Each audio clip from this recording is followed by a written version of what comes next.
to So I Married a Film Critic. I'm your co-host, Julia. And I'm Barry Worst, the film critic. Hello, everyone. And we are going to discuss the 1987 classic, Fatal Attraction. Dun dun. Well done. This film is directed by Adrian Lyne, and we have talked about his films, other previous films. Yeah, it's weird. This is the second Adrian Lyne film. We haven't talked about... Oh, we did an episode on Unfaithful? Didn't we? Did we?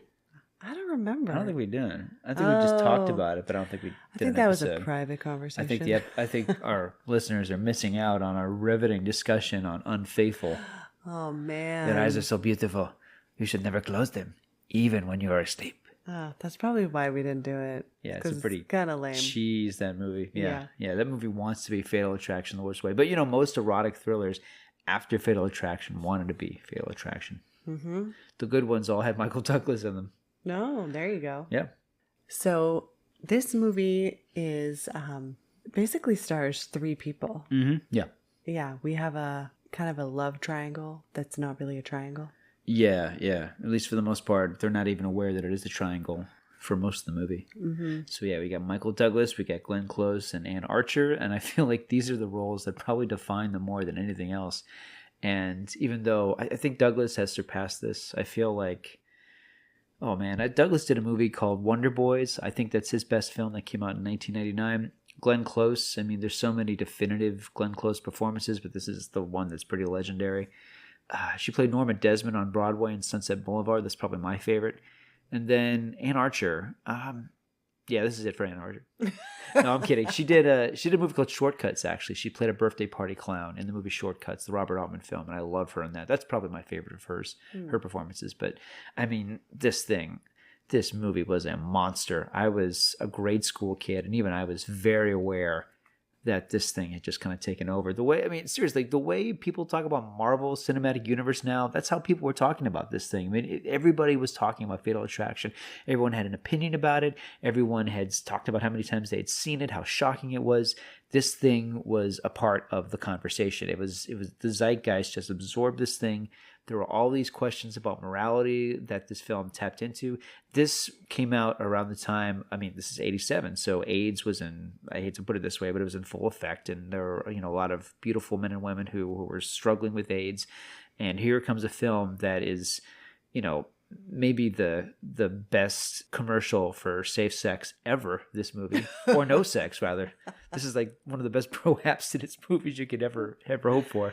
Oh, the funny, there's that scene in Sleepless in Seattle. Oh, you want to go there? Yeah, where Tom Hanks is, you know, like kind of going on a rant with his son, and he's like, "Have you seen Fatal Attraction?"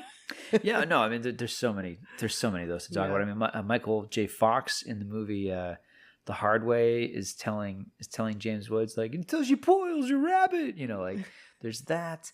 There was a movie called Hexed, a really bad parody of erotic thrillers, and one of the taglines for the movie was, "It's more fatal than any attraction, more basic than any instinct." Oh, wow. Yeah. Okay, well, let's get into it, because this movie opens up with Michael Douglas and Anne Archer at their New York City apartment. It's a very similar scene to the opening of Eyes Wide Shut, isn't it? It's just like... Yep. Normal family. It's domestic rituals, people just doing their thing, getting ready. Everybody's in their underwear. Oh. Yeah, did you notice that? Yeah, I mean, they're wearing stuff from the top up, but yeah, Douglas is in his underwear, his wife's in her underwear. I assume their daughter's in their underwear. They're all just very casual, yeah. And you notice that all of these movies have two parents and one child? No, I didn't notice that. Yeah, this movie, Unfaithful, Deep Water, also the one you just mentioned, Tom Cruise. Oh, Eyes Wide Shut. Yeah. Sorry. I'm like, Malice? Yeah, there's one kid in that one too. Yeah, but they're all just like a 3-person family unit. Yeah, that's true. Yeah, that's true. The traditional triangle. That's easier. I think it is. I think it's just easier if you're like, well, we only want to deal with one child actor. It's less messy. Yeah, it's less messy that way. I mean, even like all the subsequent Fatal Attraction movies, like The Hand That Rocks the Cradle. I think there's only one child in that one too. Yeah, they're all like one kid. Baby, but yeah, that's true. Yeah. Okay. The Temp? No, not The Temp. Oh my The temp wishes it were Fatal Attraction. But Michael Douglas is our everyman in this movie. So he is a lawyer, just a businessman, husband, father. Lawyer? Yeah, he's a lawyer. Is he a lawyer? Yes. It's a publishing company. He works for the legal department. No, you totally missed that. He's like, I'm the lawyer that works with your publishing company. Okay. I mean, he's like maybe cinema's least interesting lawyer then, because this is, I mean, come on, we're talking about like self-help books.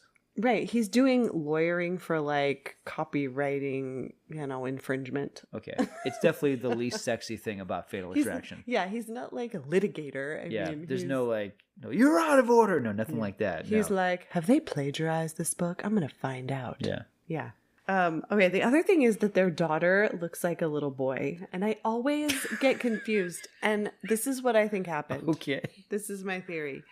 Because I'm like, oh, they have a son. And then you're like, you said that last time you watched this years ago. I'm like, oh, because she has a little boy haircut. Here's what I think happened. I think the backstory is she got a hold of some scissors and just like every child chopped her hair, and the mom tried to fix it, and it ended up looking like this. It's also 1987.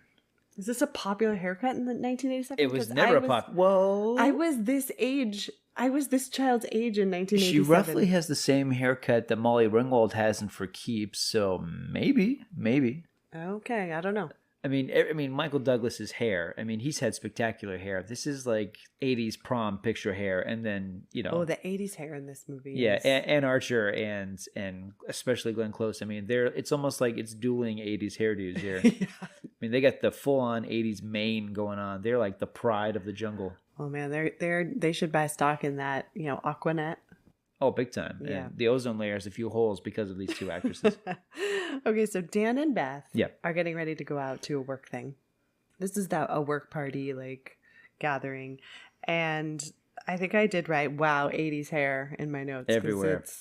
It's out of control. Yeah, and you've got Stuart Pankin playing his best friend, and you're glad he's in the movie because the movie doesn't really have much in the way of comic relief. Stuart Pankin was on a HBO show called Not Necessarily the News. He's still around. He still acts. He's a very good actor. Mm-hmm.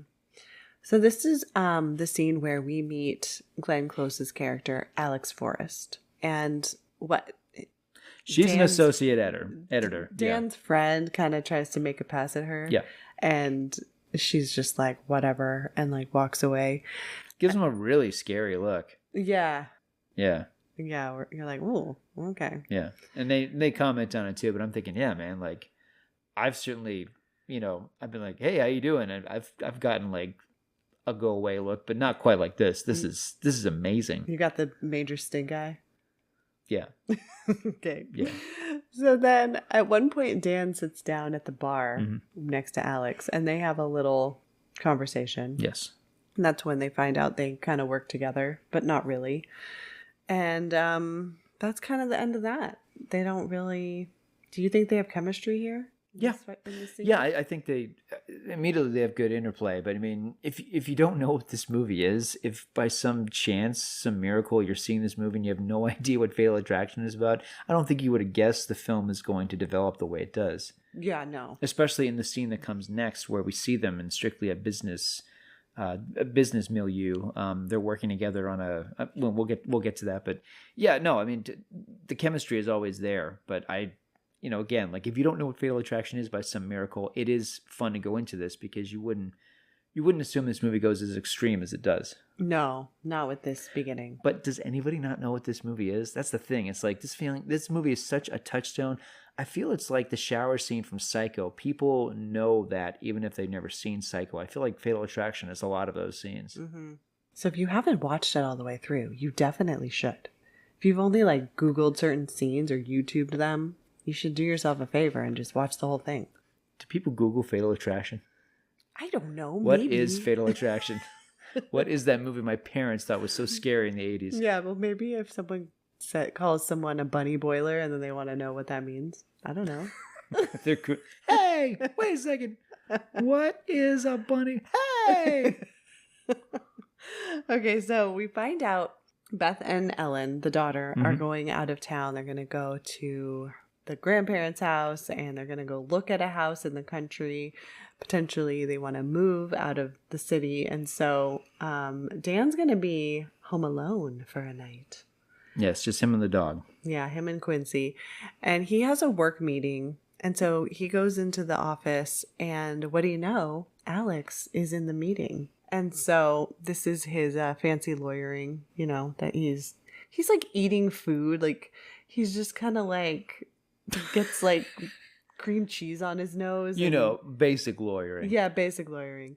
And it's just this real casual meeting. Like they're not even sitting at a table. I don't even know really what they're talking about. Well, this is actually, I will politely disagree with you. Everybody goes to the scene right afterwards where the two of them are having a meal together, and it's that discussion about discretion. Are you discreet? And I think the scene before that is even more important because they're sitting in this boardroom essentially, and it's a work meeting with Alex there as the associate editor, and she's conferring with Dan. And the topic is the sexual truth of a book they're about to publish. And the question becomes if what's in the book is actually real, and is there going to be a problem? Is there going to be a legal problem? And the phrase "between these walls" referring to, you know, it's going to be a secret between us. So right from the beginning, but this is of course in a non-intimate setting, Dan and Alex are sharing a sexual secret, and this is for the first time. So the film is kind of setting it up like these are two people and establishing that they can keep a secret. And initially it's in a professional setting. Initially it's in, you know, a bureaucratic, safe, officious setting. Okay. Yeah. Well, and then when they leave this meeting, it's raining outside. Which you notice right away. Yeah, You're like, oh, Adrian Lyne, you're up to it again. Every time. Okay, so Dan, he can't get his umbrella up, and... That sounds like a euphemism for something. I don't know what, though. I don't know. And Alex has her umbrella, and she's just sort of like laughing at him. And I was like, ooh, every time Adrian Lyne wants to get characters together, like the weather is kind of like bad. Yeah.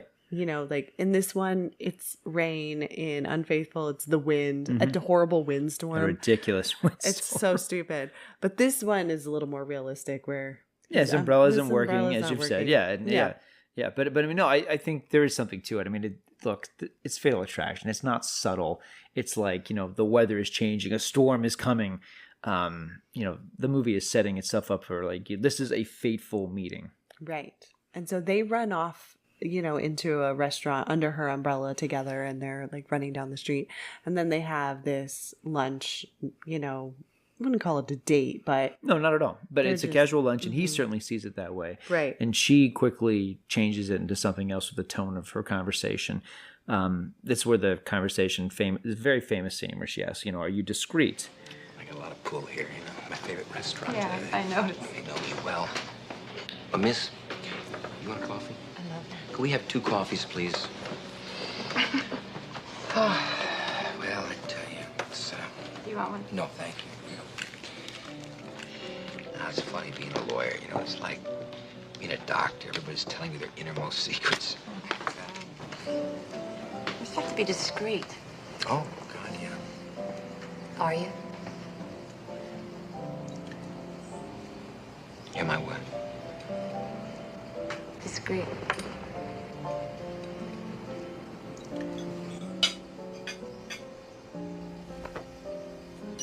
Yes, I'm discreet. Me too.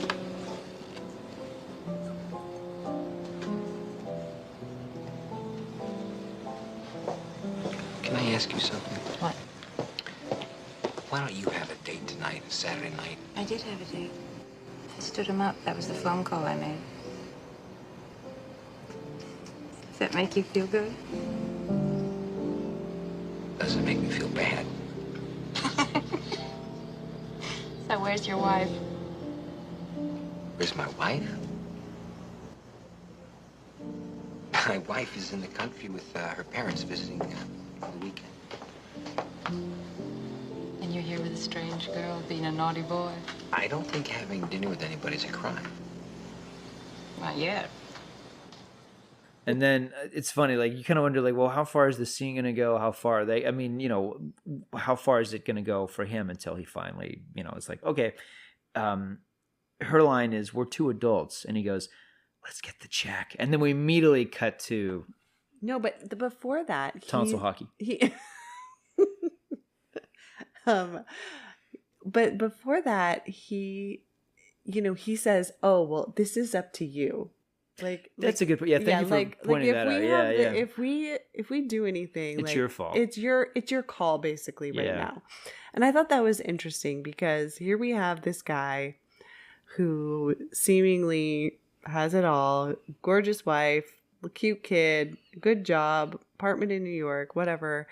And you don't get any well, I didn't see any tension in his relationship in the beginning. Oh, you did? Yeah, because he wants to have an intimate moment with his wife. He has to go walk the dog. Oh, right. It's never happened to me before. And then he gets back and his daughter is in the bed. And it's like, sorry, it looks like she's leaving with us tonight. Also, nothing I can relate to in my life. Never happened before. So, yeah, he's, Okay, so life is happening, but it's not anything, in my opinion, out of ordinary.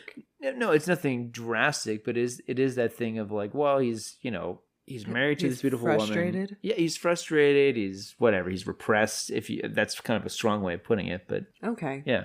Okay, so there are things that are not happening. He doesn't have much of a sex life right now because of the daughter. Probably what did they say? They were married for 8 years, and the daughter was born 3 years into their marriage. Yeah, something like that. Yeah. So.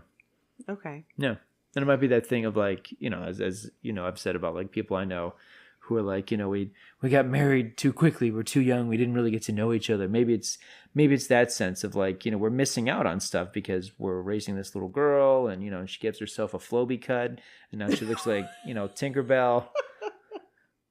It is the 80s.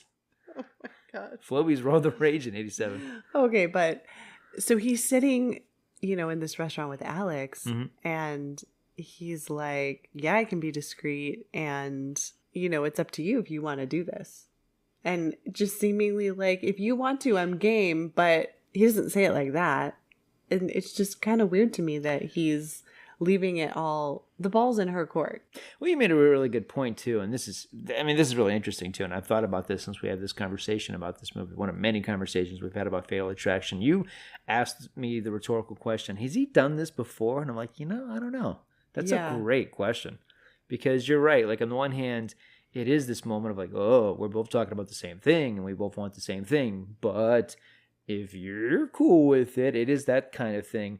But at the same time, the fact that he's letting it happen, and he kind of asserts as well, if you think this is a good idea, then... yeah, he doesn't seem to be uncomfortable. Oh my gosh, I've never done this before.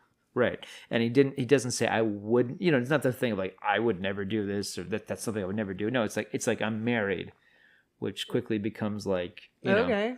It's I can't drink. I don't have a driver's license. I'm just kidding. We'll figure it out. It's very, it's very. I can't drink. I don't have a driver's license. Clearly, I've never been in that situation before. But anyway, so yeah, no, I mean, to your point, I mean, it quickly becomes this very quick moral adjustment, if you will. Mm-hmm. Yeah. Right. So they jump to having sex at her apartment. Jump being the operative word. Mm-hmm. Yeah. Just right. Okay. This is the thing I have. Movie sex is always what? This does not look comfortable at all. But, to be fair, it's Adrian Lyne movie sex. Oh, okay. That guy, it's always something very tangible. It's always it's usually in a kitchen area. His famous scene in 9.5 Weeks is they're in a fridge and they're taking condiments out, which is bizarre. But this is one of the least sanitary sex scenes in cinema because it's at the edge of a sink and there's dirty dishes in there. Yeah, dirty dishes in the sink. Yeah. And then but again, symbolism. The water turns on and she's like, how about I just splash this water on myself? What? Splashy. I mean, there's a boiling pot in this movie in a number of scenes. Lyne is not subtle. He's never been subtle. So maybe I'm not looking for subtlety. This is a European filmmaker. It's okay, we got it. We got to have our phallic symbol. We got to have, sexual imagery, if the guy knew how to use a crouton for symbolism, he would. Okay, look for that in the next. Yeah, look for the food symbolism in all the sex scenes in Adrian Lyne's films. Even Indecent Proposal had some of that nonsense. Okay, so but then yeah, they did talk about in the making of that it was Michael Douglas's idea to kind of like have his pants around his ankles as he's trying to like walk from the kitchen to the bed, you know, is to just kind of make it like a funny moment. And I thought, oh, that's interesting. It's also graphic though, because the implication is that they're already doing it and that he's still walking with. Right. Yeah, and they get to the bed and there is some, what I love is casual nudity, which is something that you never see in films. If an actor or actress in a movie is naked, 9 out of 10, it's always like they're posing for a magazine. This is, I'll say really quickly, because I do love this. I love it when filmmakers do this, because this is what filmmaking should be. Robert Altman always said when a character is naked in one of his movies, what he always, his approach to nudity is that a person in a movie doesn't know they're naked. So when they're in bed with somebody, the sheets don't go all the way up to the neck. Where they're in a shower, they're not positioning themselves where they look like they're showering. They're not just like, you know, when people take a shower in movies, they're always like washing their arm, you know. And when someone is getting ready for, you know, for work, you know, of course they're touching their private parts to adjust themselves. Like they're not just you know, primping their hair. So when Robert Altman did nudity in his films, it always felt like they don't know they're in a movie. It always felt like voyeurism. And, you know, that it should be, because yeah, these are characters in movies, but so many times in movies, you know, the actors know where the lighting is, they know where the camera is. It's too studied, it's too self-conscious. All that to say, I love the moments of nudity in this film, because yeah, they do feel like, oh, like we shouldn't be looking at this. This is intimacy. This is revealing in a way that they're not aware they're being filmed. You know, that illusion. All right, good to know that about you. Just kidding. That's how I like my nude scenes. We all learned something tonight. Okay, so then after that, she's like, "Are you feeling energetic?" The look on his face is like, "No," but they go out dancing anyways. This was an interesting moment for me, because it's a total throwaway. We don't need to know that they go salsa dancing after that, but the camera is in a really intense close-up of the two of them. You really get the sense of the sweat and the intimacy of it. And then Lyne immediately cuts to these salsa dancers, and it's the same thing. Incredibly close. We get the sweat, we get the movement. It's like the sex and the salsa are kind of like one and the same. So, I mean, Lyne, rather, is really laying it on thick. As I said, there's a boiling pot in the early scene, you know, to kind of talk about the temperature going up. It's... yeah. Oh, that's temperature. Just in case this movie isn't hot enough for you. Yeah, there's a lot of tea kettles in this movie. Oh yeah, you're right. There are a lot of tea kettles. At times it signifies sex. At other times it signifies danger. Yeah. And then so then they come back, have sex in the elevator, going up. It's just like another of the least sexy sex scenes in movies. Yeah. Very famous scene though. And I think the reason they show the salsa is, I think it's kind of establishing that she's not just looking for sex. She wants like a partner. She wants more than it's that. like I have someone I can go out with now. Right. Yeah. Right. And also, I mean, the fact that it's one of these scenes after another, it does kind of establish like there's something off about Alex, because even after a vigorous session, if you will, I'm trying to be very PG rated, like she's still, I mean, like there's a bit of nymphomania about her. Yeah. That's true. Okay, so Bill leaves the next morning. He doesn't, I don't know, there's no like breakfast. And so yeah, it's great because really quickly, because again, like even though some of the stuff Lyne does is very ham-fisted, if you will, but like the movie opens up in silence with a very slow reveal of a morning in New York with the sun going up. It's really lovely, and you hear just a bit of the sounds of the city, but really like it's a very quiet opening. And then after all the sex and salsa, that's actually a good title right there. Dan Douglas is leaving, and it's another one of those mornings. It's like, okay, we've just seen how much his world has changed in 24 hours? Yeah, 24 hours. God, it's been that quickly. Yeah, 24 hours. Yeah. Yes. Yeah.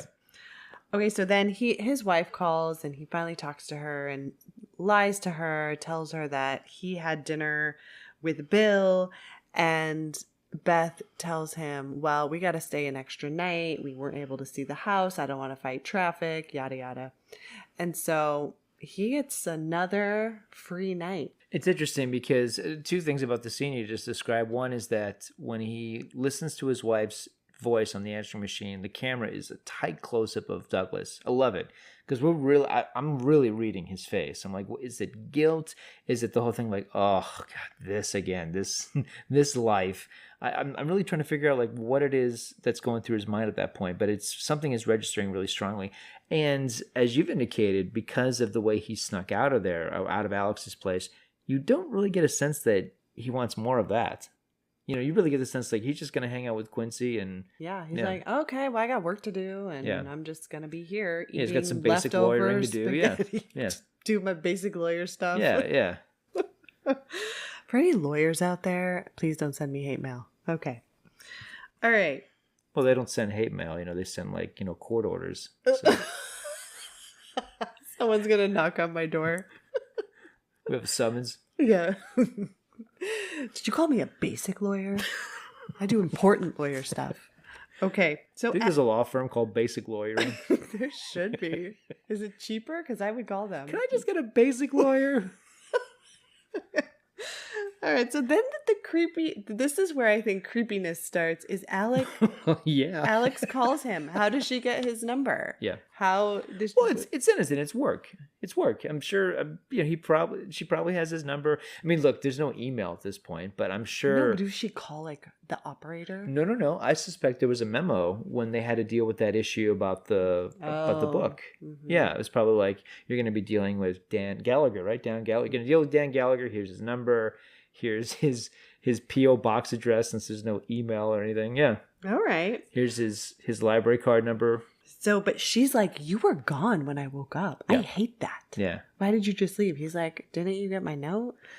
And she finds the note and is like, oh, well. It's playful, but it's prickly. Yeah. It's great because I can't put too much of a point on this. Glenn Close is magnificent in this film. And the way she's playing this, like Alex is not, it doesn't seem like she's pulling any strings or anything. It's just like, where were you? I mean, like after all that, after the sex and salsa TM, I was wondering what happened to you. So he's like, my dog's been home alone. I got to walk him. And she's like, I'll walk him with you. I forgot about that. That was like, I'm like Adrian Lyne, king of the insert shots. Where's the intense close-up of a big puddle of pee as Dan walks back into his apartment? Where's that? That shot had to be in there. Yeah, that poor dog. That dog was alone from the afternoon until the next morning. I'm sure that dog, like, as Dan walked in, he was like, oh, man, I know what you've been doing. I can smell the sweaty sex on you. Yep, you're lucky I can't talk. Man. I'd be telling Beth. So they go to the park and they're like running together, and I don't know. What did you think about this? I appreciate you asking me that, because I have very strong feelings about this, and I swear to you, like, I'm talking about this as a movie. I know that infidelity is wrong. I know that's the number one wrong thing that's going on here. But let me just say this: like, this scene bothers me so much because, it's Central Park where they're doing this, but they could run into somebody. I didn't even think of that.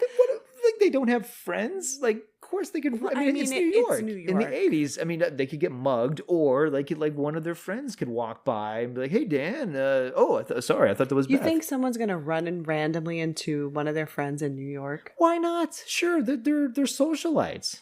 It's Central Park. I mean, other than like buying crack, you can have fun in Central Park, have a nice afternoon, and obviously play with your dog and throw a frisbee. But you think like... I think there is a chance they could have ran into basic lawyer friends? Yes. Because what else do basic lawyer friends do on a Saturday afternoon? So there's that. And the thing that, I mean, I'm kind of kidding, but I mean, the thing that probably bothers me more is that, I mean, they're playing here. They're domesticating. Like it's like they're totally playing a fake life. They're playing a fake relationship. She's playing with the dog. They're wrestling together. This is really, really wrong. Yeah, really, it bothers me. It bothers me more than the sex that they're doing this. It's like this is screwy, man. I know. And then Dan like fakes a heart attack, and she's like, "I can't believe you would do that. My dad died from a heart attack." And then he's like, oh, I'm really sorry. And then she starts laughing like, haha, I got you. And He's like, good one. yeah, I know. And I was like, oh, okay, this seems like a really weird like way to joke around, especially when we find out later on. Again, there's something very Yeah, wrong about the two of them. There's something off about her. They're very off, and there's also something about him where it's like he should say something like, you know what, this is screwed up. Yeah, I really gotta go. But instead, he just takes Quincy to her apartment for his next, session with her. There you go. That's the word. Let's run with that. Let's run with A lot that. of sessions in this movie. A lot of sessions. But at least Quincy's being taken care of, I guess. Now Quincy can be just like watching them in that awkward way that dogs do. Well, isn't there a shot where Quincy's like looking out the window at a butterfly or a bird or something? I don't know. There is a shot where they do acknowledge what Quincy is doing, and he's like look at the birds outside the window while the sessions are happening. So okay, now they're at her apartment, and we should talk about Madame Butterfly because that becomes. Well, she's making dinner for him. Again, they're totally playing like they're in a relationship. Mm-hmm. It's weird. He is a little too comfortable. She's very comfortable with this idea. It is, and she keeps bringing up the uncomfortable, but also the very important question of like, why are you here? Right.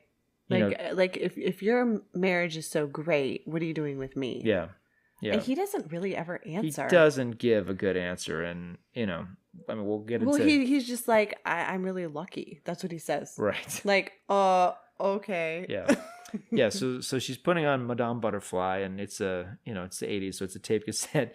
But great moment, great scene. And one of my favorite things that Douglas does in this film, his character tells this really painful story about when he was a child and he's watching it with his father, a production of it, and how it affected him, how it frightened him, how, Madame Butterfly, Puccini's opera, ends with this suicide.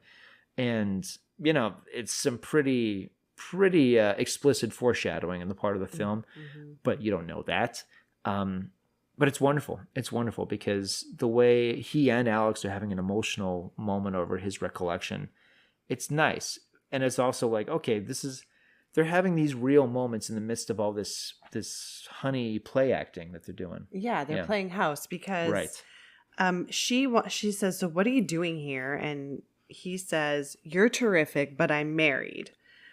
Okay, so they have sex. They have their first fight, where she kind of like hits him a little bit like on the chest where she just gets really ticked. Yeah. Well, it's fine. Finally, Dan is finally going, look, like, it's over. Okay, I gotta go. I have to go to work. And she goes, I don't like this. Right. And she's, on the one hand, like, she's kind of easing into this rejection that's happening, but she's also fighting it. And he's really trying to just get the heck out of there. And yeah, at one point she says, it'd be easier if you just said F off. And that's what he says. And then it becomes this really, really ugly fight between the two of them. Well, he says, come on, you know the rules. Right. And it's like, wait, didn't you say you like didn't establish anything. Jump if you jump? Yeah. Exactly. Yeah. Like he left it up to her and then he tells her, come on, you know the rules. Yeah. So now he wants to be back in control. Yeah. And they're like children. Like there's rules to this. No, there's no rules. Yeah. Like you didn't say, look, this is a one night thing. I only want sex. Like he never established any kind of expectations and let her just like. It's like if there were rules, we would not have gone salsa dancing because that was some crap. I was exhausted. We had sex and then you made me go dancing. Like I never would have done that. I hate salsa. Yeah. So she says, come and say goodbye nicely to him. And this is when, they're hugging and she puts her hands on his face and he realizes it's all wet and it's her blood. And that's when we see like, oh my gosh, she has slit her wrists like pretty severely. And now he runs off to get a towel to help her and he smacks his hand against a pillar and get this big bloody handprint that he is not aware that he has left, but the film very carefully shows us. Yeah. And by the way, this movie, It's one of these funny things about this film. It was not Oscar nominated. We'll talk more about that. But it was one of the things it was Oscar nominated for was Best Music, Best Original Score. The movie only has 10 minutes of music in it. Ooh. Tops. 10 minutes tops. It's one of the shortest movie soundtracks. If anybody ever paid more than like $10 for the soundtrack, you got ripped off because it's 10 minutes of music. That's basically like $1 a song. But anyway, my point being that the movie is an hour old, and this is when the music finally comes in. Maurice Jarre's score, in Maurice Jarre, I mean, he scored everything from Lawrence of Arabia to Ghost, but this is where we hear the music. And it's so scary that suddenly this movie, this quiet film, has this music, and the theme for Fatal Attraction, if you will, is so unsettling. And the intensity of Glenn Close's performance is overwhelming. It's very hard to watch, especially in this scene where she goes completely manic and she's, her arms are just soaked in blood, and now Dan is soaked in blood. The film really turns on you, and this was the moment where I thought, this is one of the scariest movies I've ever seen in my life. Right. Like, what would you do what do you do in that situation? I mean, he stays with her. He bandages her up. He does the right thing. He does the right thing because he wants to make sure, obviously, she doesn't die, And then at some point... Because I think he's such a dirtbag. It's going to be the whole thing of like, he doesn't want to go to work and be like, man, bummer what happened to that associate editor, right? Yeah, kind of sad. I heard she slashed your wrists. I heard. Yeah. Right. He's a jerk. Anyway, more about that later. So Dan calls his wife from her house. And I said, oh, this is obviously before caller ID. Just like, can I use your home phone? Call my wife. No, he doesn't ask her. He just does it. And just, checking in.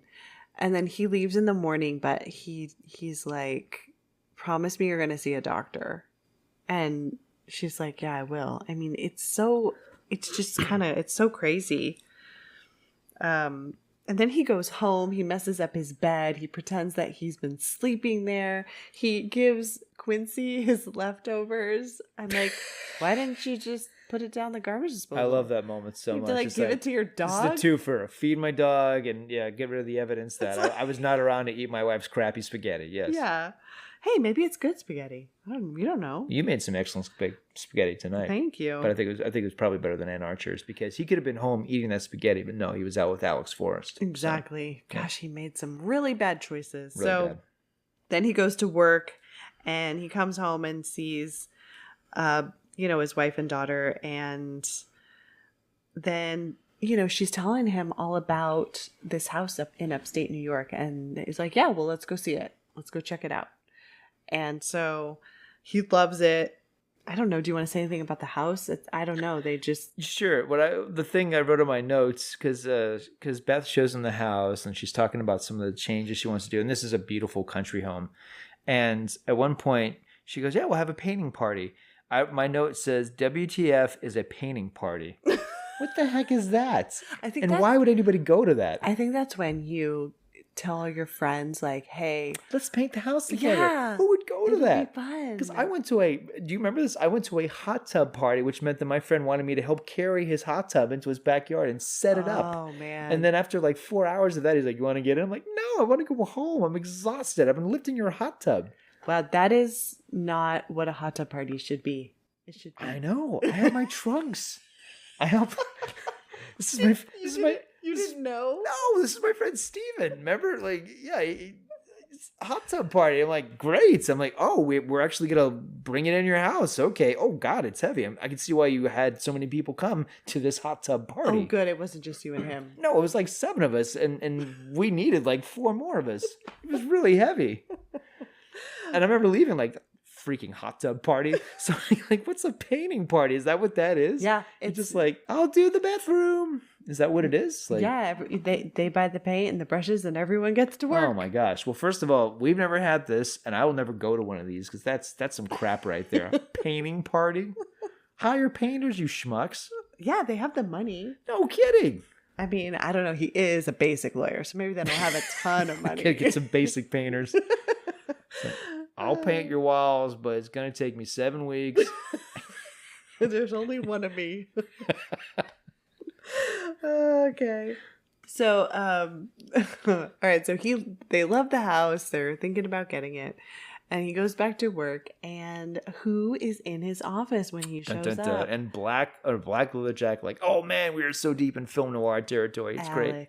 Alex is there, and she apologizes to him for what happened. So this is kind of, And she says most men would run away, and you stayed with me during the episode. And you know, she's right. She's right. That is a very admirable thing, because certainly, I mean, what she did was so disturbing and frightening and out of left fields. It is admirable. It is that he stayed with her. I mean, what is someone supposed to do? Just, okay, the only other options are leave her to just fend for herself, possibly die, call 911, and then leave, or like take her to a hospital and drop her off. I mean, this is the only decent thing to do is what he did. As long as she's not, actively bleeding, like, he did the best he could. And he's a schmuck, so. He is. But, yeah. But I found it interesting that she's there, supposedly. To apologize, to make it right. To be like, this is why he hasn't returned my calls. This is why he hasn't been in touch, because he feels awkward about what happened, so I need to put things right, so to speak. Yeah, but then so she apologizes to him by inviting him to see Madame Butterfly in a couple of weeks. Yeah. And he's just like, oh, I don't think I can't do that. This is not happening. And she's like, all right, well. She says these are $80 tickets for Madame Butterfly at the Met, the Metropolitan Opera House. For some perspective, this is 1987. A good ticket, not even like front row, a good ticket to see Andrew Lloyd Webber's Phantom of the Opera was going for $100 at this point. So this is so she spent a lot of money. A lot of money. Yeah, this isn't like Cats where it's like $20. Take your kids. No, this is Madame Butterfly at the Met, people. So then we get this kind of juxtaposition of Alex at home listening to Madame Butterfly just turning the light off and on, and Dan and Beth out, bowling with their friends, having a great time. And it's just... He's such a jerk face. He went bowling. He is a basic lawyer. What a jerk. I gotta say, listeners, like, this is... It happens every time I see this film. And I'll read you what I wrote in my notes. Look, Alex is unstable. She's a nymphomaniac. She's obsessed with Dan and clings to their intimacy.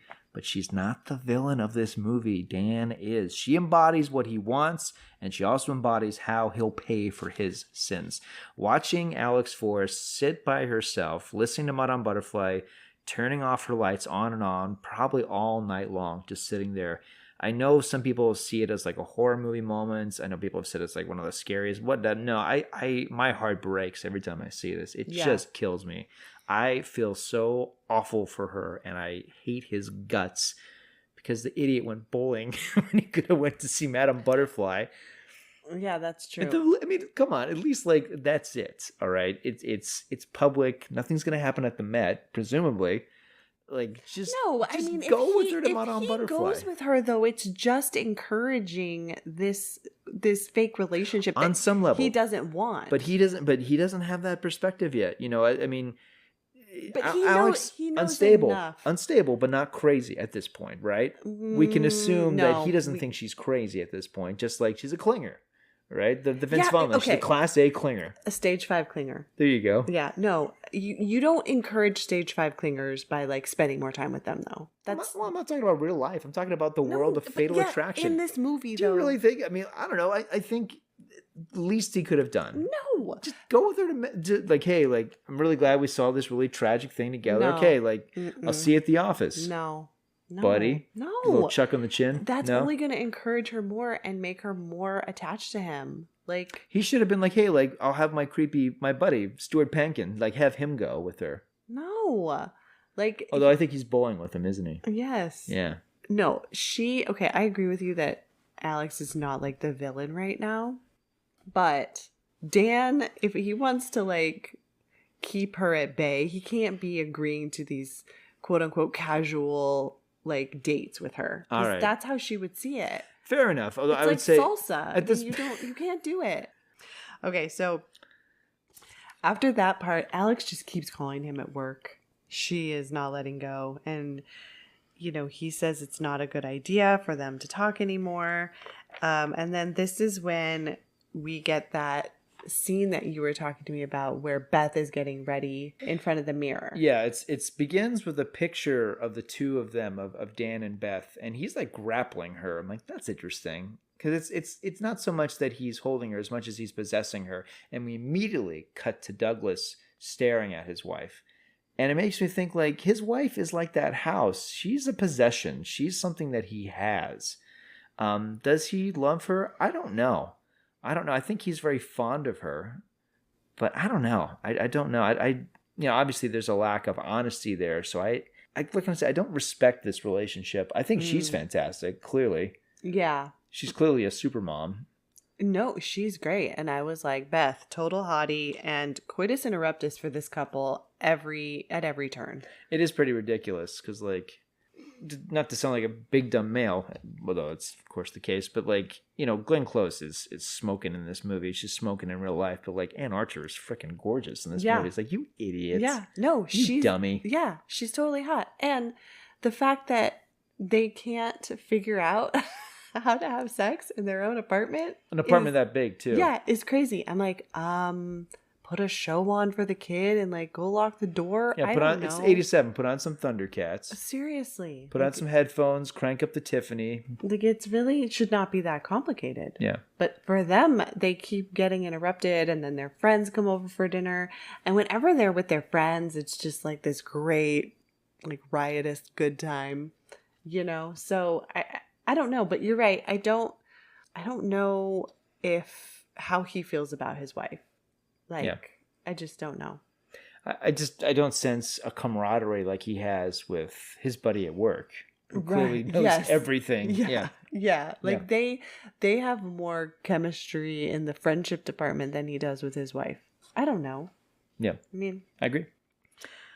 All right. So what comes next is Alex reappears and she calls their house, and Beth answers. Yeah. And hangs up, but we know that it's. And then eventually she calls him and 2 a.m. 2 a.m. and he picks up and answers, and she says that I want to meet at a certain place and time. And he's pretending to talk about work stuff. Right. Yeah.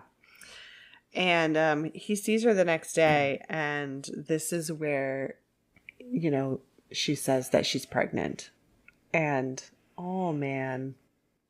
Now we're dealing with some serious. Now it's just gotten to like another level. I think the thing that shocked me, because I'm just like, wow, man, I can't believe like this movie came out such a long time ago. Because she says, I'm pregnant and I'm 36 years old. I'm like, oh my God, I'm 10 years older than these characters. Wow.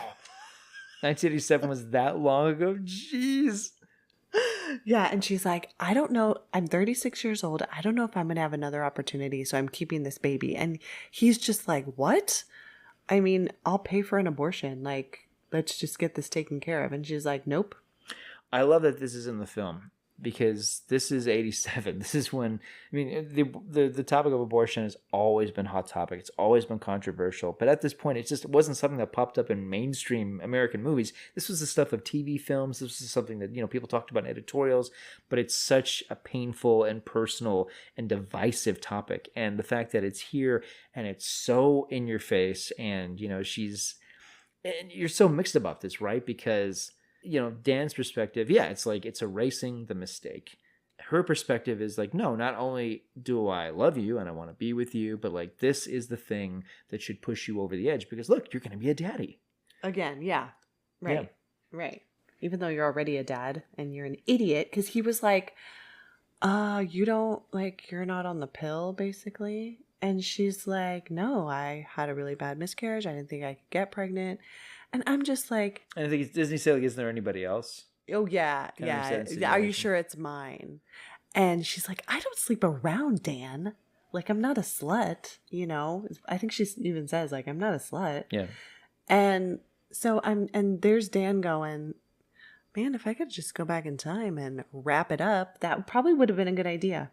Like, this is how short-sighted... Wait. Wrap it up, like, cut the night short, or...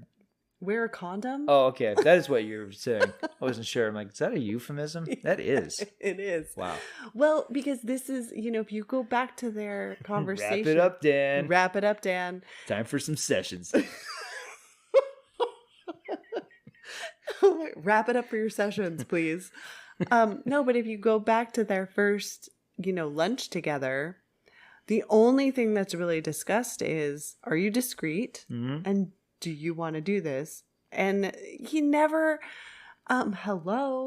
he never thought like, maybe I should find out if she's on the pill or not. And, she never said anything. That's the thing. Like, no one said anything. Yeah. Nobody was worried about STDs either. Nobody was worried about anything. These two strangers. Yeah. All right. I mean, in the 80s, that seems that seems strange. I agree with you. Yeah, I feel like AIDS and HIV, it's like the only thing that doesn't come up here that you figure would come up in a conversation. Hey, how do you know? Did you have a test? How do you know? Da da da. I do feel like that's maybe the one provocative thing this movie doesn't want to deal with. And then another thing she says is, you play fair with me, I'll play fair with you. Yeah. So they keep, it's like this cat and mouse thing. But it's also, I mean, if you want to call it a feminist horror film, go right ahead. Because, I mean, it's about an even playing field. And Dan does not like that at all. No. This is not, no. You know the rules. Okay, honey, toots. Yeah. You know what this is, like, it's over, okay? Playtime's over. Okay, I'm going to go back to my family. I had my fun. Yeah. And now I'm going to leave you here to just deal with your broken heart Total and whatever jerk else face. is Yeah, going it's just on. very traditional, old school, masculine approach to this sort of idea. And she's like, no, man, it's the late 80s. Like, no, she's not having it. No, not at all. And as she should not. So, and you know what? She wants to keep her baby. That's her choice. So she's made the choice. And now Dan sneaks into her apartment to find, I don't know what he's trying to find. What do you think he's trying to find? Well, he tells Stuart Pankin, I don't even know the character's name. It's Stuart Pankin. He tells Stuart Pankin that in that scene when they're having a brief talk in the library. By the way, I think it's like the only time we ever see a non-Caucasian actor in this movie. We got an African-American guy doing a bookshelf. Otherwise, it's all white people in New York. Never mind. It's the 80s, whatever. So plausible. But he tells Stuart Pankin that he went in there to find something, evidence that it wasn't his kid, something. Oh, yeah. And all he finds is this newspaper clip about the death of her father, and it's kind of under mysterious circumstances. It's a little similar to the... Well, no, that he really did die of a heart attack. Okay. And that that joke she made in the park wasn't really a joke. Yeah. Yeah, it's eerie. I mean, it's kind of like that moment in Misery with the photo album where we establish that Annie Wilkes, what she's capable of. It's like the movie doesn't really need it, but I'm glad that it's there, because if anything, it verifies that she exists. I know it's a weird thing to say, but the thing is, we know this character from what Dan knows, so I do like other perspectives. I'm not saying I want this movie to be longer or anything, but if there had been a scene where we actually meet one of Alex's friends or a sister, I would have welcomed that. Because the character is fascinating, and I am interested. I mean, certainly with some of the weird people we know or have known in our lives, it's always interesting when you get another perspective. Just well, what do you think of her? And we don't get that. I mean, really, everything we know about the character is really in this insulated world that Alex is trying to keep intact, and it's just falling apart. It's like he's trying to keep her caged, and she will not have it. Right. As yeah. she shouldn't. So after he sees that newspaper clipping, he meets his friend in the library, and he just is like, I'm scared. I don't want to lose my family. Oh, geez, Dan, maybe you should have thought of that. And so then Dan changes his phone number. And, Alex is trying to call, and now the number's unlisted. She can't get a hold of him. And so... oh, man, she would have such a field day with the way it is today. And I wonder, as not to derail this, but as we speak, this is summer, and in the fall of this year, there's going to be a Fatal Attraction TV show on Paramount Plus. I wonder, is it going to be a lot of things like I had to get rid of my Instagram account, I had to get rid of my TikTok. She's all over my Facebook. Yeah, exactly. Yeah. And then we're all going to be like, okay, just block her. Yeah, I don't know. exactly. Yeah, it's 1987. It's like you change the number and you're good. You're except now they've listed their apartment for sale because they're moving to the country. Yeah. Bedford. And what do you know? Alex is interested in their apartment. She's pregnant. She's gonna have a baby. She wants something a little bigger. This is a scary scene because It Alex is. comes home and he hears. No, Dan comes home. Excuse me, I'm sorry. Yeah, Dan comes home and he hears Alex's voice in his living room, and his wife is having a conversation with her. And what makes the scene scary is that there's a few shots of Douglas's reaction, but really we're seeing it. I mean, the camera is his eye. We're seeing it from his point of view. Right. So when he looks at Alex, he's seeing things that his wife is not seeing. And it's scary because you're like, what is she gonna do here? You know, it is that idea of like, what is the, and we realize what the goal is. She was just there for the number, and she gets it, and it's a really funny moment that she's just kind of and his wife is like, oh, I'll give you the number. Yeah. But yeah, this scene is scary, I gotta say. Yeah, because they pretend to introduce, themselves to each other, and you can just see the look on his face is like, I don't know how I'm going to get rid of this person. Yeah, like it has a lot to do with the fact that Glenn Close has this really frightening sort of gaze where you almost sense like there's sometimes like you almost go like, is there anything behind those eyes? Because they could be so scary the way she looks at him. This movie is very similar to a Clint Eastwood film called Play Misty for Me, which came out in 1971, I think. And some people would say it's a better film. Some people would say it's a similar film. But both of those movies, I think they work especially well because there's a sense of mystery where you don't know how much danger the main character is in. Mm-hmm. How much this relationship is going to cost him. And at this moment, like, I'm thinking like, oh man, is this like the moment where he tells his wife right in front of it? Like what is going to happen? And no, it's this agonizing moment of, again, play acting. Mm-hmm. On everybody's part. Beth is the only one who's like, oh, she's so nice, and I gave her the number. No idea what's going on. But Dan and Alex are just totally giving a performance here. Right. So then later Dan goes to Alex's apartment and he is so ticked. And this is that famous scene where she's like, well, I'm not going to be ignored, Dan. Yeah. So what can I get you? I've got scotch, I've got vodka, I should leave them. Cut the shit, will you? Just cut it! I don't know what you're up to, but I'm gonna tell you it's gonna stop right now. No, it's not gonna stop. It's gonna go on and on until you face up to your responsibilities. What responsibilities? I'm pregnant. I'm going to have our child. Alex, that's your choice, honey. That has nothing to do with me. I just want to be a part of your life. Oh, this is the way you do it, huh? Showing up at my apartment? What am I supposed to do? You won't answer my calls. You change your number. I mean, I'm not going to be ignored, Dan. He's just like, you can't do this. Yeah. She's like, I'm going to be the mother of your child. Yeah. I want some respect. And he says, if you tell my wife, I will kill you. Yeah, so... It's great. It's so great. And it's like, again, total seriousness. Like I root for Alex. I really do. I know you're not really supposed to, but I totally root for Alex. I often root for the villain, or so to speak. I don't find her to be villainous, but I got to say, like, Douglas is so good. You really get the sense like, man, it sucks to be him. It is such a rotten existence to be this guy. Because in the subsequent scenes, we got all these shots of him at home, and even in his nicest moments, every time the phone rings, this guy is just a mess. Oh yeah. The phone rings and he's just flinches like, every time. Oh no, is it her? Yeah. So they move to Bedford. They're like, he's like, I gotta get out of here. So this is where the movie goes a little cuckoo, and I love this movie, but yeah, I have some questions about some of these subsequent scenes. Okay, so but before we talk about that, Dan and Beth talk about getting Ellen a rabbit.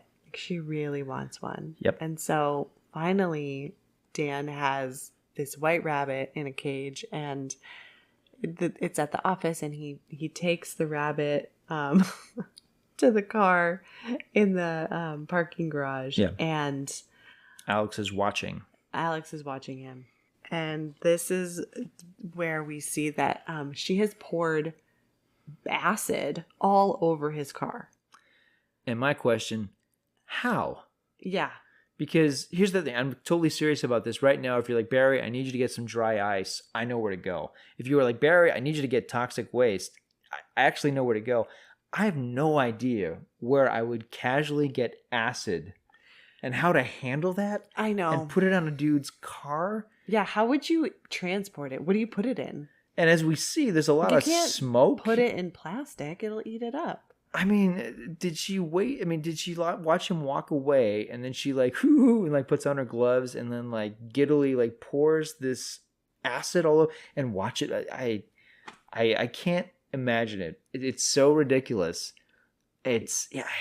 And then This scene just baffles me. And then what? She doesn't get anything on herself. Yeah. And she's just in the shadows. She's wearing her black leather jacket. Wouldn't it like, wouldn't it leave holes? Yeah, would it leave holes in her really nice, expensive black leather jacket? Oh my gosh. All right, so he has to rent a car to get back to Bedford with this rabbit, and then he has this cassette tape. Yeah. Wait, how did he get it? I love it. And I'm thinking, he puts on this cassette tape, it's like, for Dan from Alex. It says play me, Alex. And I'm thinking like, is it going to be Sting's Every Breath You Take? Is it going to be Rockwell's, Someone's Watching Me? Like I'm thinking like, what kind of creepy? No, it's just her talking. It's just her talking. But yeah, and one other thing she says, maybe you wrote it down too, she says, you thought you could just walk into my life, turn it upside down without a thought for anyone but yourself. Yep. And I'm going, you know what? She's right. Yeah, I did write that. Oh, I did write that down. Yeah, it's great. It's like, man, that's because she's like, good point. Part of you is growing inside of me. Oh, it's like, ooh, yeah, you're right. Okay. And she's like, you need to acknowledge your responsibilities. True. Yeah, like, yes, absolutely. Yes. Yeah. Yes, 2 points for Acid Lady. Yes. Absolutely.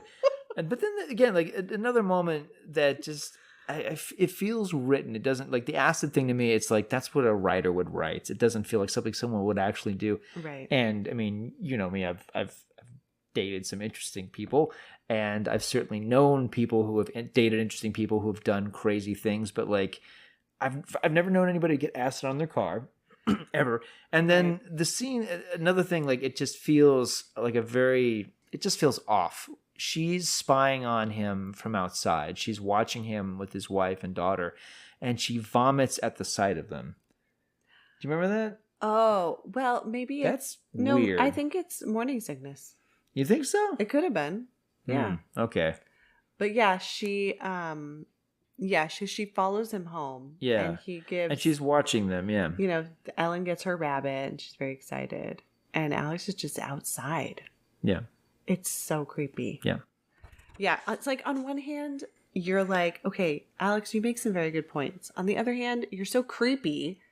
Like, get yourself a better lawyer and like figure this out. Yeah, it's absolutely true. I mean, she has business savvy, obviously. She could figure out a way to really corner him legally. Yeah. Legally, and make him deal with his responsibilities. Yeah. Like if she wants money, if she wants, I don't know, some kind of child support. Like, instead, it's going to be one of these things where she's on the stand and the lawyer's going to be like, so, have you ever purchased battery acid before in your life? Exactly. And we have a couple of the weird things you've done here that, yeah.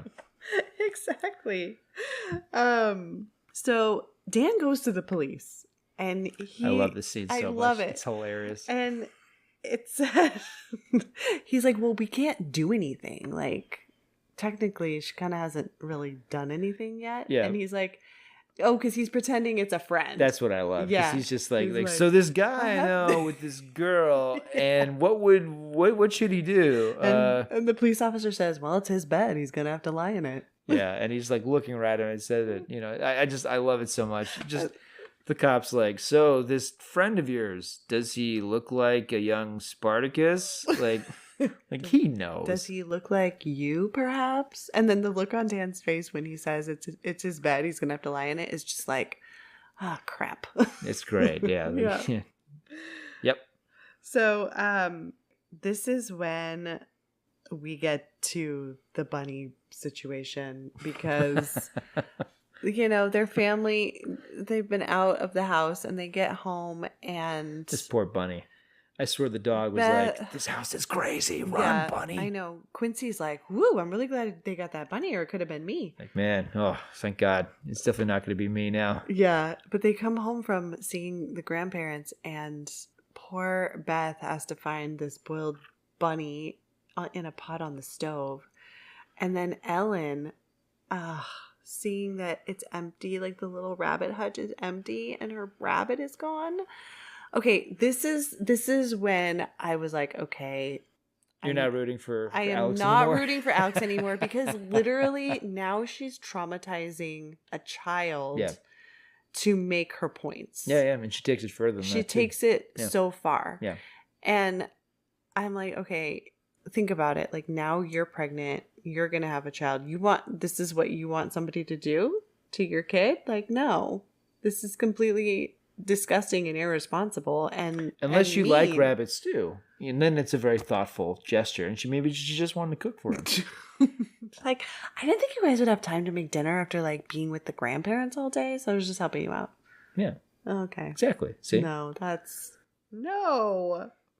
I mean, you probably should remove the fur then before, never mind. Yeah. Okay, so then this is where Dan tells Beth everything. Yeah, the confession scene. Yeah, Confession. it's excruciating. Yeah. For all the right reasons. Because then he's like, I know who did this. Because she's like, why aren't you calling the police? And I know who did this. And he tells her everything. And she just freaks out. Yeah. And the It's great because initially, there's Anne Archer.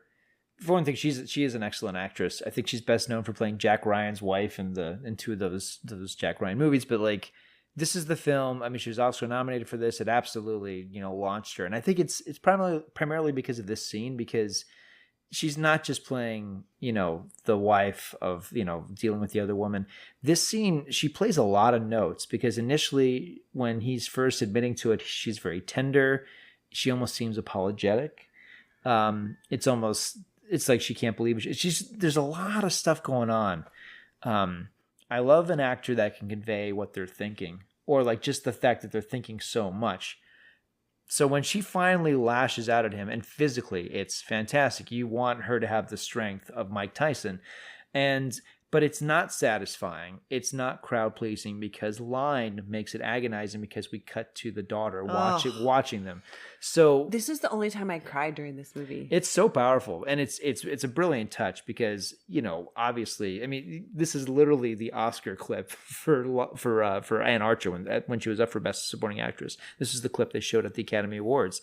But the thing is, like, Lyne doesn't very, very wisely, I think, kind of takes it away from what a showy scene it is and just has it a reaction shot from the daughter, which makes it harrowing. Oh, so painful to watch. Yeah. Yeah. I mean, this poor child seeing her parents fight, just really bad. And her rabbit's dead too. Her rabbit is dead. It's terrible. She has to go to bed. I mean, this child doesn't know what the heck. Why is this happening? Yeah. So I was just like in tears, like, poor Ellen. Yeah. Yeah, it's so awful. Yeah. So, all right, what did you think about the fact that Beth talks to Alex? I love it because, if anything, the film just, for me, it's no longer really about Dan. Dan's done so much damage, and his ruse isn't working. For me, it's like he's never been more impotent than when his wife gets on the phone with Alex and says, "You come near my family again, I'll kill you." Beth takes control. Dan is limp, and he's I just feel like from that point in the movie, Douglas almost doesn't even have a purpose. Again, as a performance, he's fantastic in this, but the character, I mean, in a sense, it becomes about Alex versus Beth at this point. Which is fantastic because, again, Beth, she's an innocent, but she's fierce and she's strong, and we see how strong she is over the next couple scenes when things go so badly for her. Yeah, because so Dan has to go to a hotel, and it's just poor Beth, like, just so defeated. Yeah. Now. And so then the next day she goes to pick Ellen up from school, and Ellen isn't there. And this is just, oh my gosh, like, this is so crazy. So Alex, somehow the school, like, lets Ellen go with Alex. I have theories about this. I think she just showed up like, hey, I'm like Aunt Alex. I'm here to pick up the daughter. No. Hey, Dan and Beth are old friends of mine. I'm just going to give her a ride myself. This is before I don't think they had fingerprinting at this point. There's no online database. It doesn't matter. I mean, I have worked in preschools. Our daughter has been to preschool. I mean, there you have to like literally say these are the only people who can pick my child up. It's the 80s though. I mean, this is back when like remember on the side of milk cartons. I feel like there were. It's not that there were more child abductions, but I feel like this kind of thing could happen because we were so naive about this that there was but still even that. the teachers are just like, oh, she's not here. Like, Well, the best is Lyne found this magnificent little girl with like long blonde hair and glasses, and they're like Betsy, have you seen her? And she just gives us like this horrified slow nod of a head. It's like, oh, that's doesn't great. she just say like she's gone? She's gone. It's great. Yeah. So So now it becomes Beth's movie. We're feeling her anxiety, we're feeling her fear, and we're seeing her tortured reaction as she's just driving around looking for a dog. What a horrible feeling that is, and the movie just captures that. Meanwhile, it goes on for what feels like a long an eternity, time, and it's juxtaposed with Alex taking the daughter to apparently Coney Island. Yeah, they're just like riding rides together. It's while the mom is freaking out, like it's very unsettling because the daughter clearly knows something is wrong here. You think? Yes, because it's this thing where Alex is pulling her from one thing to another, like literally pulling her, and the daughter isn't really able to like ask like, who are you? What's going on here? Even at the end of the scene where she says goodbye to her, there's a sense of like she's so uncomfortable because she doesn't even understand why this is happening. Why would you take me here? Who are you? What just happened? Yeah, kid. When she drops her off, she's like, "Do you want to give Alex a kiss?" Like, oh, yeah, gross. Yeah, but at this point, she's also thinking about like, man, try it on, see if I could be your mother. I could be your stepmom. Yeah. Oh, yeah. Ew.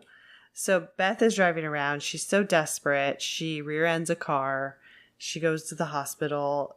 Dan goes to the hospital and Ellen's there. The grandparents are there. And that's an interesting moment because we don't really know his in-laws. And at this point, like, yeah, he shows up at the hospital. The mother-in-law gives him the stink eye. And then he goes into the room with Beth and he gets the stink eye from the father. And it's like, this is interesting. Like, I wonder if there were more of these scenes. If they just cut out like all the scenes like, you're no good for my daughter. I know you were no good. I wonder if those kind of scenes used to be in the film. Like the obvious confrontation. And it's fine. Lyne is such a great visualist. I love that. He just found really good actors who are like, okay, look at Michael Douglas. Like, you hate his freaking guts. And, perfect. Perfect. You guys are great. But I mean, Beth is just laying there with like black eyes and it's awful. It's awful. You couldn't find a more likable character in this movie, and she's literally, smashed to pieces in a hospital room. Yeah. So this is when Dan goes to Alex's apartment. Oh, this scene is so fantastic. I love it so much. Yeah. I mean, she barely opens the door, and he is smacks just lunges for her. Yeah, Douglas and Close, man, like it's a full-on fight scene. I mean, it's crazy. It's the way, I mean, everything about this movie, the editing, the cinematography, and especially the sound are all superb. But this scene, I mean, I don't even know if there's stunts. It just seems like these two actors are just like really unsafely. I mean, even if this was choreographed, there's something so ferocious about this scene. And it's terribly satisfying because she's getting blows in too. I mean, they're both like trying to kill each other. Yeah. It's amazing. He tries to strangle her. She takes a knife and tries to stab him with it. That scene is scary as frick. And I'll tell you, like, I wrote in my notes, I'm like, I don't know how I missed this, but like, she attacks him in a kitchen with this big kitchen knife. Her knife is raised over her head. She's running at him screaming, and there's a light fixture that's swinging back and forth. It's right out of Psycho. It's the ending of Psycho. Oh, interesting. Yeah. So then he takes the knife. She's just kind of like out of breath on the side. You do after you fight Michael Douglas for your life. Exactly. Yeah. And he puts the knife down on the counter. And the camera's very, very deliberate to show us that he is putting the knife down, indicating, of course, that his fingerprints are all over this knife. Right. And then he backs out and walks away. Another great POV shot. It's right from Douglas's point of view where he is watching her as he's slowly backing out of the room, the way you would walk away from an uncaged lion. Mm-hmm. So he's giving her presumably like a last look as he's watching. I find that very haunting because I mean he's presuming, as we are, that this is the last time he's ever going to see this person because this is it. It's this is the bottom for both of them. Exactly. Yeah. And then Dan goes back to the police. And I think what tells them about the kidnapping and So everything. I'm so sorry. Remember when I talked to you for like an hour the other day about my friend? Well, okay, it was me. Yeah. Police I know officer, you're really surprised. I know that. You're not the only husband who's been in here with So these stories. wait a second. So wait, you're saying your friend Stan is actually you, Dan? Okay. You really had me fooled there, Dan.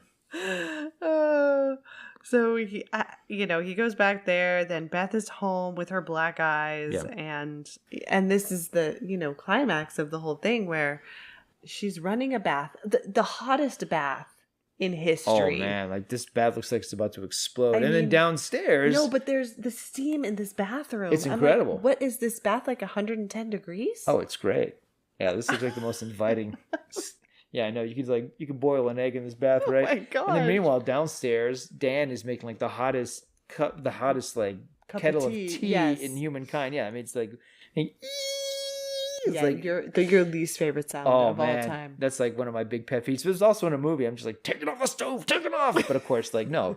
Of course, Adrian Lyne's like the tension, it's building. Yeah. Yeah, because at some point, Beth is cleaning the dew off of her mirror, and it's one of the oldest horror movie cliches in the book, and this movie totally gets away with it because it's so scary to see Glenn Close in your bathroom mirror when you don't know that she's there, and she's got a huge kitchen knife, and she's looking at Beth like a hungry lion, and it's that whole thing of she's like, why are you here? Again, it's the whole thing with the daughter. I feel it's like, like in her mind, it's like Beth is an intruder, and she's here to finish the job. Right. But she also has the knife, she's cutting herself. Deeply disturbing. Yeah, she's chopping the knife into her leg as she's approaching her. Yeah, there's something very clinical about it.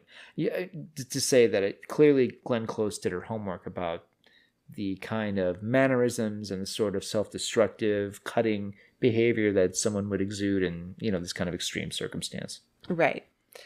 And so then they start fighting in the bathroom. Yeah. And of course, mirrors are broken. And Dan's just downstairs like, this is going to be some good tea, man. Oh man, I'm going to make you the best cup of tea you've ever had. Oh man, chamomile, here I come. Sleepy time, anyone? And then when the kettle goes off and he takes it off, he finally hears her scream. Finally, he's like, ooh, celestial seasonings. Hey, what's going on? And then there's like water is just like dripping down. Even Quincy's like, God, this freaking house, man. This freaking humans, You're going to need more than a painting party to fix this water damage. Getting the hell out of here. I saw what happened to the rabbit, man. You people are nuts. Yeah. So he runs up and, basically tries to drown Alex in the tub. Yeah, there's a crazy angle where the camera's looking up at Douglas. I love it because no matter how you feel about this character, there's never been a more unflattering shot of Michael Douglas in his life. He looks like a drowned rat trying to get rid of Glenn Close. It's great. And I heard they had to shoot this scene where he drowns her like 100 times. Yeah. I mean, talk about just terrifying to be drowned like that. By Michael Douglas. Oh my God. Yeah, no, these scenes, I mean, this is it's a bit much because we just had the mother of all fight scenes in Alex's apartment. Then we have this scene.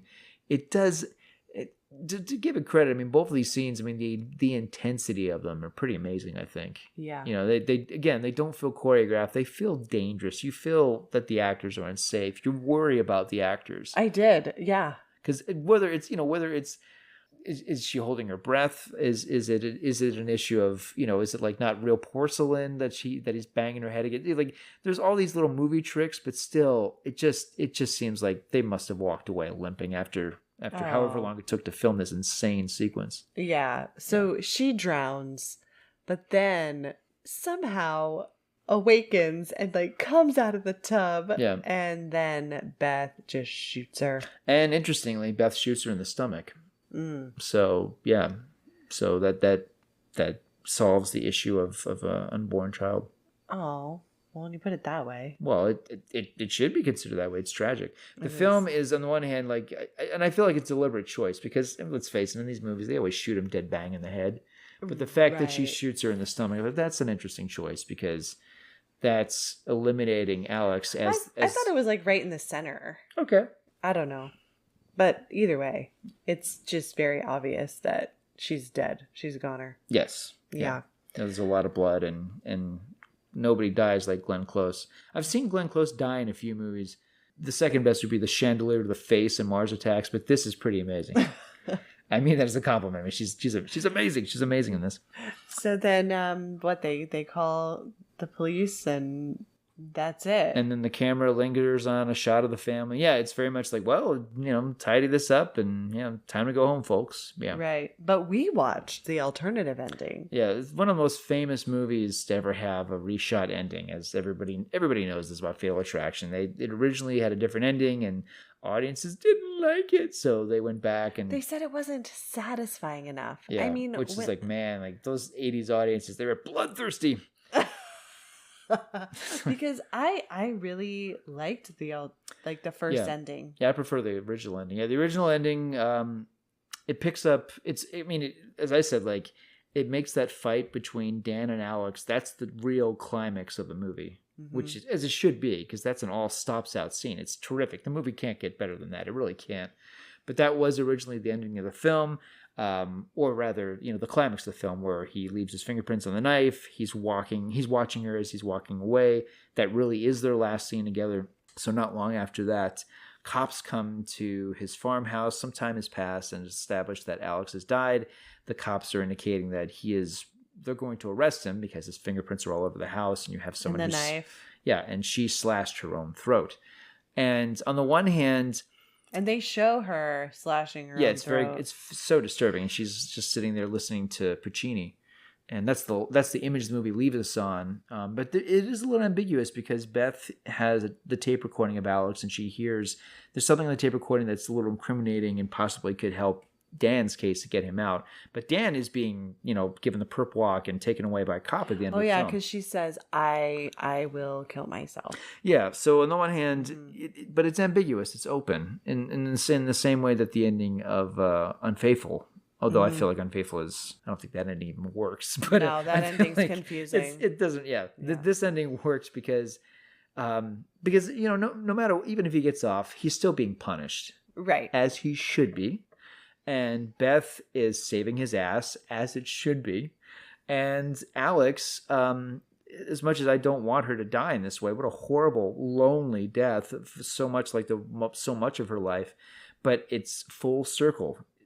Douglas set up this scene with the story about Madame Butterfly, and the film ends that way. With the suicide. Yeah, it's not a fun ending at all, but I think it's good writing. I do. I feel like James Dearden, the writer, really wrote a hell of an ending for this movie. Well, until they changed it. And I think Glenn Close did a lot of research into what would the psychology of a person who does all these things be, and they said borderline personality disorder. Yeah. So I think she was really upset that they went for the alternative ending, which is why Alex is seemingly out of it when she shows up. Yeah. Why she's self-harming, why she's like... Yeah, at least she found ways to make it work for her as an actress. Yeah. Right. And I got to say, like, even watching it the other night, it's like, I know what the original ending was, and I do like it because I feel like it's classy and it's I don't know, it's smart and it's challenging.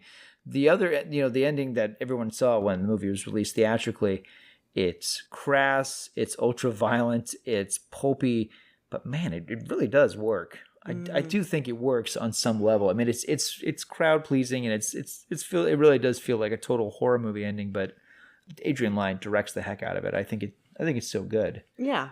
Yeah. So all right. But seeing how the movie could have ended, it's like, oh yeah, this movie could have ended on a far more classy note. Right. I mean, either way, Alex dies. Yeah, yeah. So well, it's a tragedy. Tragedy. Madame Butterfly is a tragedy, and in its own way, so is this. Yeah. So, would you do you have an alternative alternative ending? Yeah. I don't. I mean, I think if you really want to punish Dan, and you should, then I think after whether it's the original ending or the alternate ending, you got to have like 6 months later, and you just see like it's just a really quick shot right before the end credits start to roll of Alex. Not Alex. I'm sorry. Alex is dead. So it's Dan and Beth and a bunch of their friends at this painting party. And Dan has like this brush and he's going up and down the wall and he looks at his wife and she gives him this big beaming smile and he looks at her and he, kind of like fakes a smile. Then he looks at us and, we get a real sense of what he's feeling. Just the inner rot on the inside, how he's lost and he's inhaling paint fumes. And then credits. Oh, wow. Yeah. So he's I want the painting party to be like the limbo, the punishment. Purgatory for this dude. Yeah. Oh. Yeah. You will punish. You will smell those paint fumes. Yeah, man. Wow. Yeah. All right. Yeah, because it doesn't seem like Dan really... Let's get him away with it. He gets away with it at the end. No, I don't like it. I don't. And the fact that the movie ends, because like it's not that the movie needed an epilogue, because really, once Glenn Close is gone, the movie is over, basically. Yeah. So I understand this, like, let's wrap it up. The movie's over. The audience is going to leave. They're not even going to be interested in what comes after. Well, I want to know. Like, what happens with him and Beth? Yeah, like, does their marriage actually survive this? Yeah, does her daughter grow her hair out? Yeah, like, what happens? Yeah. Yeah. Does her daughter grow her hair out? So, did this movie change the way people look at, like, affairs and infidelity? I would say it did. I just, I have no statistics to prove that. I just know anecdotally conversations that were going on when this movie came out. This thing was a monster. Other than Three Men and a Baby, it was the top grossing film of 1987. And it just never went away. That's the crazy thing. Because obviously there have been erotic thrillers, suspense thrillers, and neo-noirs subsequently. Basic Instinct with Douglas is a very famous example. The Hand That Rocks the Cradle, so on and so forth. People have different names for these sort of movies. I would call them like a white-collar thriller because it's about yuppies. It's about rich, entitled white yuppies dealing with this nuisance in their life, but in this case that they created. Exactly. I think the couple in The Hand That Rocks the Cradle is far more innocent because remember it's about 100%. Her husband is this creepy, this sleazy doctor. He dies, and her revenge is pretending to be a nanny, right? And so on and so forth. I like that movie a lot. I do, but this movie really hit home for a lot of people, and it was also, of course, it was at a time where people were saying like, "Look, use a condom. AIDS is everywhere." So I feel like this movie really hit at the morality of what was going on in the late 80s in a really profound way, because those after school specials weren't cutting it. Madonna's, Papa Don't Preach was not cutting it. But this movie, in all seriousness, this film, it's hard to talk about if you weren't there. I remember the Time magazine cover, The Thriller is back, and it was Douglas and Close on the cover. I remember like every comedian was telling jokes about this. Every late night show made references to it. Glenn Close, as I told you, she was on SNL, and they did a skit where she played Alex Forrest going to a therapy group. Yeah. And it's amazing skit to watch because it's played for laughs that her, like, what she's doing is so much more traumatic and scary than everyone else there. But like, because she's so in character, the skit isn't even funny. It's just really creepy. It's great.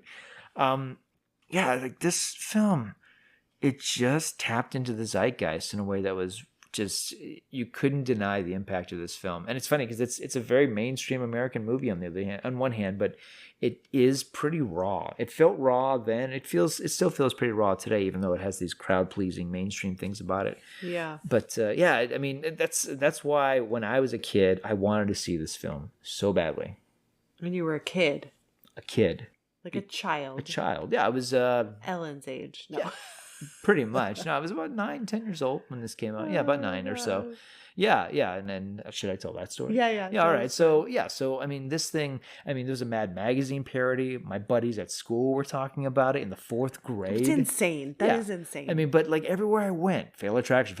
It was up for Best Picture. It made more money than almost every film that came out that year. It was like 150 million or something. My 1st grade classmates not talking about this movie, okay. FYI. Well, in the 4th grade, we were talking about Fatal Attraction. So, yeah, I kept hearing about it. And this was, I grew up in a household where my parents let some stuff slip. You know, when I was in third grade, I'd seen Aliens and RoboCop, stuff I really should not have been seeing. But I'm like, Mom, I got to see this movie. Please, it's up for Best Picture. It's on the cover of this magazine that I have. Please, I love Michael Douglas. I love Romancing the Stone. Clearly, it's the same movie. Come on, let me watch Fatal Attraction. And my mom, like, sat me down and she's like, Barry, promise me you'll not see this movie until you're 17 years old, until you're old enough. I'm like, Mom, you've let me see Harvard. Promise me that you're not going to watch this movie until you are 17 years old, because that's how old you should be to watch Fatal Attraction.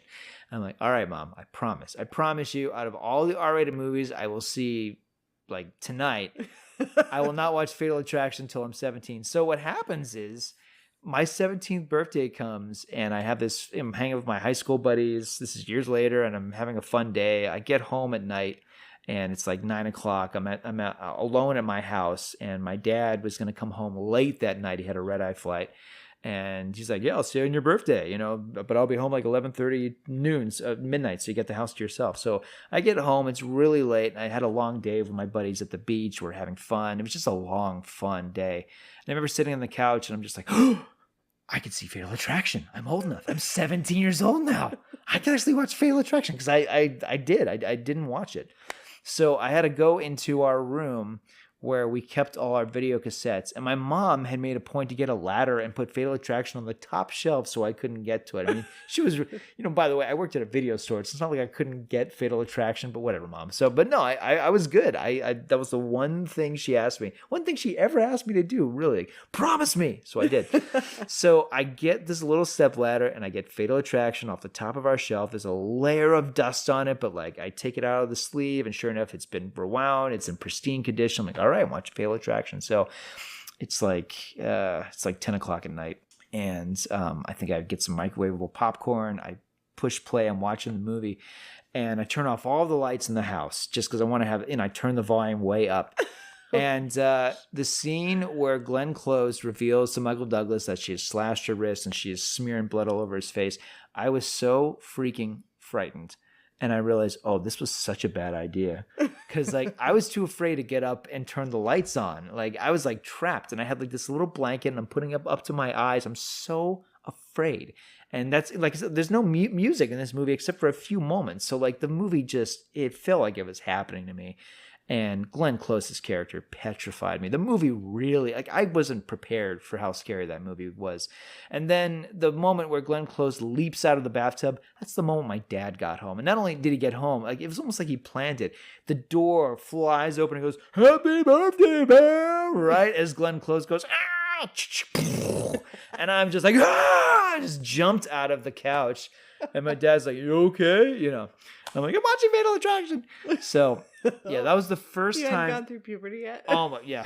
Well, I did after that movie. "Hi, Dad. How's it going? I'm 17 now. I'm a man. I watch Fatal Attraction." But yeah, that was the first time I'd ever seen Fatal Attraction. And because it scared me that badly and I just wasn't prepared for that movie, I didn't see it until you and I watched it early into our marriage. And then we watched it the other night for this podcast. So I've seen it 3 times in my life. I don't know when I'll see it again, but I gotta say, like, the movie's fantastic. Yeah. I love this movie. It's terrific, but it bothers me a lot. It's such a great story. Thank you. Yeah. No, it is scary. And do you know that the original titles for this movie, one was Diversion. It's based on a short film that Reardon, the writer, actually conceived beforehand. Yeah. But the other title they almost called this movie was Affairs of the Heart. Ugh. Yeah, no. I saw that in the making of. They actually Sex showed and Salsa is better. Sex and Salsa is a great title. Somebody needs to use Sex and Salsa. Yeah. If they remake Fatal Attraction, just call it Sex and Salsa. People will know. They'll be like, "Oh yeah, that's Fatal Attraction." Oh yeah. Yeah. Yeah. Just call it I Will Not Be Ignored. Ooh. That's a good title. Yeah. Or Discreet. Discretion. There you go. Yeah. There Discretion. That's a good one. Yeah. Yeah, that'd be good. Fatal Attraction. Great title. Fatal Attraction is the best. Perfect title. Yeah. Yep. Great film. All right. So I'd say 3.5 stars for me because I don't buy her getting acid, let alone carefully pouring it on, like pouring it on the car. I don't buy that at all. That's ridiculous. And there's some stuff in the third act I don't really like. Because I do think it makes a villain out of her. I think the character is sympathetic despite all those things, and I don't see the character as a villain. I see Dan as the villain. I truly do.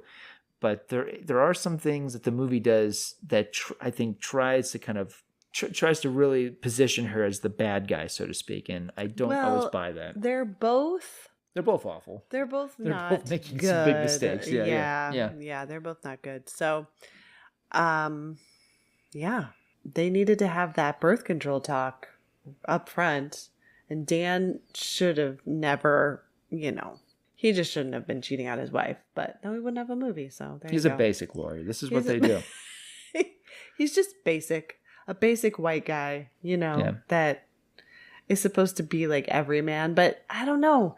He's not. He's a little too. Well, he has everything, and he's not happy. Right. I mean, is that an everyman thing? That's annoying.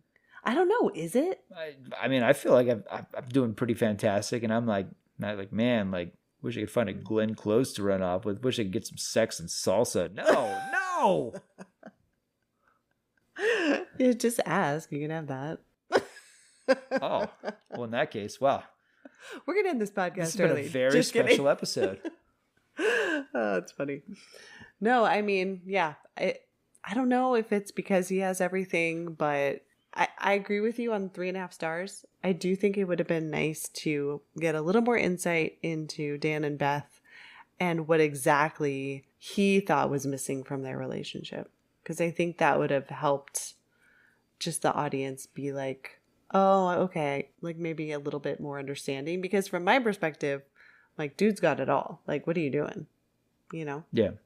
Yeah, Not that I want to be like sympathetic to the guy who cheats on his wife, but it's nice to have a little context. Well, that's the interesting problem with this movie, so to speak, is that it is the question, and even Douglas brought it up in the making of documentary, like, who are you rooting for here? It is such a uncomfortable topic, so it is this question of like, where does your your allegiance go to? Yeah, I'm rooting for Beth and Ellen. Yeah. And they suffer probably the greatest. Yeah. Other than Quincy, who has to like constantly like hold in his pee, that poor dog. If this movie is missing anything, it's like an insert shot like after Alex is dead and, the cops are like taking the body away and stuff. There should be just a shot of like Quincy just booking it, just like running away. It's like, I'm out of here. Yeah. This family is crazy. Like, where's Quincy? You see the dog door just like doom, doom, just flipping back and forth. Like, that dog is gone. No more of this crap. I'm going to go find a better family. Yeah, much better family. The crazy Gallagher family. Exactly. Yep. So 3.5 stars for you too. Cool. Yeah, Okay. I think so. Just because, like you said, there's just a few things that are like, I could have been better, different. Some crowd pleasing stuff that, this is a pretty raw movie. And we know how good it is because there's been so many ripoffs of Fatal Attraction over the years, and it still just doesn't compare to this. Mm-hmm. Yeah. Exactly. All right. Well, we hope that you enjoyed our discussion of Sex and Salsa. No, just kidding. Also known as Affairs of the Heart. Fatal Attraction. Fatal Attraction. Thanks, everyone. Good night, everyone.